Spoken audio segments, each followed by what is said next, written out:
Normalisation వద్దు, ఒకే paper ముద్దు. Normalisation వద్దు, ఒకే పేపర్ ముద్దు. నార్మలైజేషన్ వద్దు, ఒకే పేపర్ ముద్దు. నార్మలైజేషన్ వద్దు, ఒకే పేపర్ ముద్దు.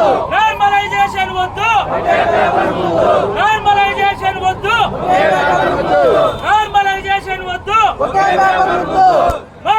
మాది కృష్ణా డిస్టిక్ మండలం అయ్యంకి గ్రామం. నేను చాలా పేద విద్యార్థిని, నేను ఫిజికల్ ఎడ్యుకేషన్ స్టూడెంట్ని.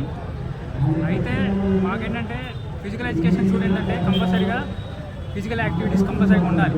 అయితే ఏంటంటే గవర్నమెంట్ ఏం చేస్తుందంటే 2018 వరకు అయితే డిఎస్ కండక్ట్ చేశారు. ఆ డిఎస్సి ప్రతి డిఎస్సిలో కూడా ఈవెంట్స్ అనేది కండక్ట్ చేశారు. కానీ ఈసారి మాత్రం ఈవెంట్స్ కండక్ట్ చేయడానికి హాల్ టికెట్లో ఈవెంట్స్ ఇవ్వలేదు. అది మాకు కాదు అన్యాయం జరిగేది, పిల్లలకు అన్యాయం జరిగింది. నెక్స్ట్ ఫ్యూచర్లో వచ్చే స్పోర్ట్స్ స్టూడెంట్స్ అనేవాళ్ళు ఎవరు ఉండరు. ఇప్పుడు మెడల్స్ చూసుకుంటే ఆంధ్రప్రదేశ్ 18th ప్లేస్ 19th ప్లేస్లో ఉంటుంది నేషనల్స్ వచ్చి. మనం కనుక స్టూడెంట్స్ని కరెక్ట్గా మంచి విద్యార్థుల్ని తయారు చేస్తే, స్పోర్ట్స్ స్టూడెంట్స్ తయారు చేస్తే మనకు ఫ్యూచర్లో మంచి అవకాశాలు ఉంటాయి అని. అనంతపురం జిల్లా నుండి వచ్చాము. మా సమస్య ఏమంటే టెట్ కండక్ట్ చేయాలండి. టెట్ పాస్ అయింది, అయినా మా బ్రదర్స్ ఉంటారు, అందరికీ సమాన్యాయం జరగాలి. టాలెంట్ అనేటువంటిది ఒకరి సొత్తు కాదు, అందరికీ పంచాలి. ఎవరు విద్యావంతులైనటువంటి టీచర్లు సమాజంలోకి వస్తారో అప్పుడే విద్యా వ్యవస్థ గాడిన పడుతుంది. ఆ విషయం మన రాష్ట్రానికి విద్యాశాఖ మంత్రిగా విద్యాశాఖ మంత్రిగా ప్రాధాన్యత వహిస్తున్నటువంటి శ్రీ నారా లోకేష్ గారు మర్చినట్టున్నారు. టెట్ కండక్ట్ చేయాలి. ఎన్సీఆర్టీ రూల్ ప్రకారం ప్రతి సంవత్సరానికి 2 సార్లు టెట్ కండక్ట్ చేయాలి. ఆ విధంగా టెట్ కండక్ట్ చేయలేదు. డిఎస్సికి ప్రిపరేషన్కి సమయం చాలా తక్కువగా ఇచ్చారు. దాన్ని సమయం ఆయనే అధికారంలోకి వచ్చినప్పుడే 90 రోజులు ఇస్తానన్నాడు ఎగ్జామ్స్కి. కానీ సమయం ఇవ్వకుండా కేవలం 45 రోజుల్లోనే ఇచ్చేసినాడు. సిలబస్ చాలా హెవీగా ఉంది. ఆ సిలబస్ హెవీగా ఉన్న దాన్ని బట్టి ఇప్పటికే మా స్టూడెంట్స్ మానసిక ఒత్తిడి తట్టుకోలేక 3 స్టూడెంట్స్ ఆత్మహత్య చేసుకున్నారు. దీనికి శ్రీ నారా లోకేష్ గారే సమాధానం చెప్పాలి.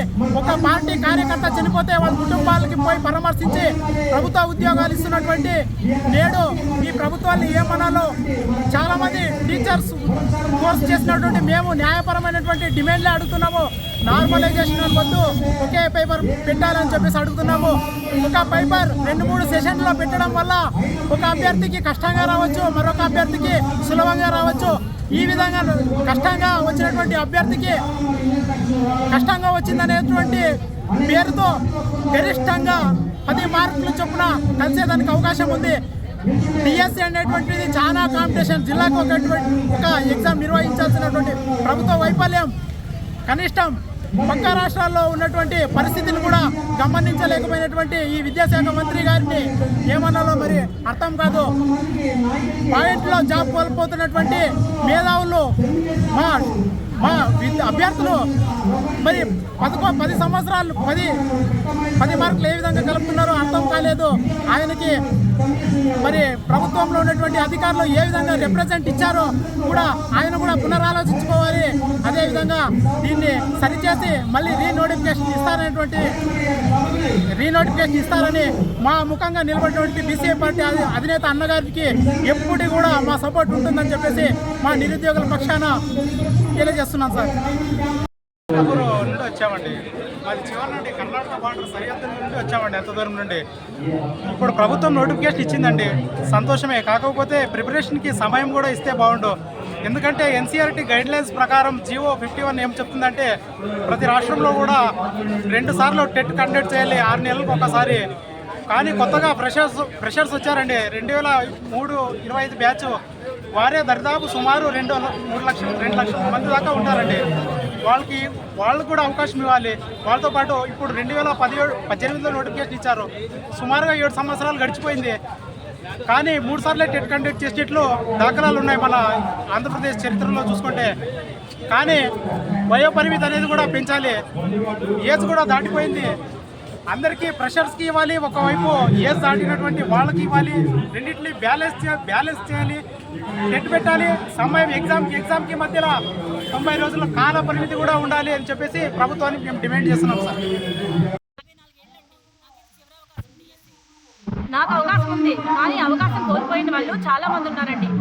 మొన్న ధర్నాకు వచ్చింది ఒక ఆవిడ 15 రోజులు అవకాశం కోల్పోయిందండి. 7 ఏళ్ల తర్వాత డిఎస్సి నోటిఫికేషన్ ఇచ్చారు. ఇచ్చిన తర్వాత మీరు చదువుకోవచ్చు కదా, 7 ఏళ్ళ నుంచి అని చెప్తున్నారు. ఇంట్లో పనులు చేసుకోవాలండి, పిల్లల్ని పోషించుకోవాలి, మేము ప్రైవేట్ ఉద్యోగాలు చేసుకోవాలి, మాకెవరండి పోషించేది? ఇంకొక మాట అండి, ఒక ఫిజికల్లీ హ్యాండిక్యాప్డ్ అతనికి ప్రకాశం జిల్లాలో 22వ తారీఖున ఒక ఎగ్జామ్ వచ్చిందండి, డిఎస్సి ఎగ్జామ్ హాల్ టికెట్లో. 23వ తారీఖుని హైదరాబాద్లో వచ్చిందండి ఎగ్జామ్. 22 మధ్యాహ్నం షిఫ్ట్లోని ఒక ఎగ్జామ్ పెట్టారు, 23 ఉదయం షిఫ్ట్లో ఒక ఎగ్జామ్ పెట్టారు. ఇది ఎలా సాధ్యమండి ఫిజికల్లీ హ్యాండిక్యాప్డ్ వాళ్ళకి? అంతే హాల్ టికెట్లు ఇవ్వడంలో కూడా పారదర్శకత అనేది లేదు. అసలు ఎక్కడికి పోతుందండి ఈ గవర్నమెంట్? నాకు అర్థం కావట్లేదు. నోటిఫికేషన్ వేశారని మేము సంతోషించాలా, కానీ 45 రోజులే సమయంలో ఎలా చదవగలరండి? 6th క్లాస్ ఒక్క సబ్జెక్ట్లో రెండు books, 7th class 2 books, 8th class ఒక్క సబ్జెక్ట్ గురించి అండి నేను చెప్తున్నాను. 8th class 3 books, 9th class 4 books, 10th class 4 books, only 1 subject books అండి ఇవన్నీ. ఇది కాకుండా పిఐ, ఇది కాకుండా సైకాలజీ, ఎడ్యుకేషన్ సైకాలజీ, ఇది కాకుండా మళ్ళీ మాకు మెథడాలజీ, ఇవన్నీ భారం పడట్లేదండి. 45 రోజుల్లో ఎలా సాధ్యమండి? ఇంతలా మా గురించి ఇంతలా చెప్పే వాళ్ళందరూ కూడా సలహాలు ఇలాగా ఎవరో తప్పుదో పట్టిస్తున్నారండి. ఎడ్యుకేషన్ మినిస్టర్ గారిని కానీ సీఎం గారిని కానీ తప్పుదో పట్టిస్తున్నారండి. పక్కనున్న ఐఏఎస్ ఆఫీసర్లు వాళ్ళకేం తెలుసు సార్? టీచర్ పోస్టులకు ఉన్న కాంపిటీషన్ వాళ్ళకి తెలుసా? ఈ కష్టం వాళ్ళకి తెలుసా? ఈ ప్రెషర్ వాళ్ళకి తెలియదండి. నేను ఏం చెప్పాలో నాకైతే అర్థం కావట్లేదండి. చెప్పి మేము అలసిపోతున్నాం కానీ గవర్నమెంట్ పట్టించుకోవట్లేదు. మేము కానీ అపాయింట్మెంట్ అడిగితే ఒక రాజకీయ నాయకుడు, పెద్ద పదవిలో ఉన్న రాజకీయ నాయకుడు 15 రోజులు టైం కావాలంటే, అపాయింట్మెంట్ కావాలంటే 15 రోజులు ముందు బుక్ చేసుకోవాలంట. ఇది ఎక్కడ న్యాయమండి? నాకు అర్థం కావట్లేదు. ఇచ్చారండి ఈ 45 రోజుల్లో ఫస్ట్ 15 రోజులు సర్టిఫికెట్స్ అప్లోడ్ చేయాలని చెప్పారండి. అన్నిని సర్టిఫికెట్స్ అప్లోడ్ చేయాలంటే కనీసం 7 ఏళ్ళు ఎక్కడ చదివారో అవన్నీ అప్లోడ్ చేయాలండి. స్కూల్ సర్టిఫికెట్స్ ఎక్కడెక్కడో మేము పెళ్ళైపోయిన వాళ్ళమండి. మేము వేరే దగ్గరికి వచ్చేసి అత్తగారింటికి, మేము పుట్టింటికి వెళ్ళి ఏ స్కూల్లో చదువుకున్నామో ఆ సర్టిఫికేట్లు తెచ్చుకుని వీటితోనే 15 రోజులు గడిచిపోయిందండి. మాకు మిగిలిన 30 రోజులు. ఇంకొకటి సార్, ఎస్సీ ఎస్టీ వాళ్ళకి ఫ్రీ కోచింగ్ 90 రోజులు ఇస్తామని మీరు 45 రోజులకే పరిమితం చేశారండి. ఇప్పుడు ఇది ఎంతవరకు న్యాయమండి? అంటే ఎస్సీ ఎస్టీ అట్రాసిటీ అంటే ఏంటి సార్? మీరు ఒక ఎస్సీ ఎస్టీ వాళ్ళని మేము మీకు ఇది చేస్తాము అని మభ్యపెట్టి అది చేయకపోవడం కూడా ఎస్సీ ఎస్టీ అట్రాసిటీ కిందకి రాదా సార్? 90 రోజులు కోచింగ్ అయినా సరే మీరు ఇచ్చిన మాటే కదా సార్, మీ సంతకంతో ఇచ్చిన మాట, ఎడ్యుకేషన్ మినిస్టర్ గారు సంతకంతో ఇచ్చిన మాట అదైనా నిలబెట్టుకోవాలి కదా సార్. ఇలాంటి నోటిఫికేషన్ ఇచ్చిన తర్వాత ఎవరెవరు కోర్టుకు వెళ్తారండి? ఇంకొక మాట అండి, మీరు జూన్ 6 స్టార్ట్ చేసి జూలై 6 కల్లా ఎగ్జామ్ కంప్లీట్ చేస్తామన్నారు. రిజల్ట్ ఆగస్టులో ఇస్తామన్నారు. ఇప్పుడు అలా రిజల్ట్ ఇచ్చి మీరు ఆగస్టులో రిజల్ట్ ఇచ్చి మళ్ళీ సెప్టెంబర్లో మీరేమో ట్రైనింగ్ అంటారు టీచర్లకి, కొత్త టీచర్లకి. ఇది అకాడమిక్ ఇయర్ లాస్ అయిపోవడం కాదా? ఇది అకాడమిక్ ఇయర్ మధ్యలో కాదా? ఇలాంటప్పుడు మాకు ఇంకో 2 నెలలు టైం ఇచ్చి సెలవుల్లో ఇవ్వండి సార్ రిజల్ట్. అప్పుడు అకాడమిక్ ఇయర్ లాస్ అయిపోరు కదా పిల్లలు. ఇది మాత్రం అర్థం కావట్లేదా? ఇంత తక్కువ తడుగుతూ ఉన్న నోటిఫికేషను కోర్టులకు వెళ్ళి ఆగిపోవడం తప్ప ఏమవుతుంది? కోర్టుకు ఎవరో ఒకరు వేస్తారు సార్. 98లో డిఎస్సీ ఆస్పిరెంట్స్కి జగన్మోహన్ రెడ్డి గారు గవర్నమెంట్ వచ్చినప్పుడు జాబ్ ఇచ్చింది సార్. ఎన్నాళ్ళు జాబ్ చేస్తారు సార్ వాళ్ళకి జాబ్లు ఇచ్చింది. అప్పుడు మాకు నోటిఫికేషన్ అయ్యలేదు, ఇప్పుడు వేశారు. కానీ ఇప్పుడు ఏమొచ్చి ఇలా ఉంది. మేమేమన్నా మాట్లాడితే బెదిరిస్తారు. మిమ్మల్ని రెడ్ బుక్లోకి ఎక్కించారు, రావు కితాబ్ బుక్లోకి ఎక్కించారు అంటారు. ఏం చేస్తారు సార్? చంపేస్తారా ఏంటి మమ్మల్ని? అంటే మా బాధ మేము చెప్పుకోవడం కూడా సమస్యేనా సార్? మా సమస్యలు ఎవరికి చెప్పుకోవాలి సార్?